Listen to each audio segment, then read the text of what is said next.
The tax-free savings account is not the same as the RRSP. They do have similar benefits that they're both tax-sheltered savings accounts. However, when you do a withdrawal from a tax-free savings account, it doesn't go to your taxable income.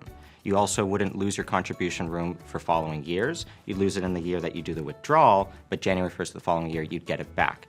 Whereas in the RRSP, when you do the withdrawal, you lose that contribution room forever.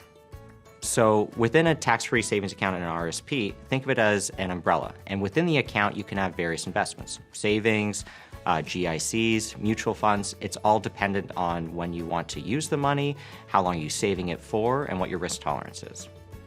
If you had a short-term savings goal, such as a vacation, the tax-free savings account is definitely the best one to choose.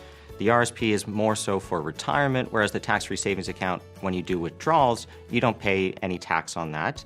As well, you're not penalized for losing your contribution room. You would get it back for following years.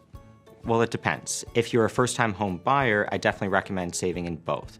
For the first $25,000, you're eligible to do a withdrawal under the first-time home buyer plan, and you can take out the $25,000 and you have to repay it over 15 years, starting 2 years after the year in which you did your withdrawal.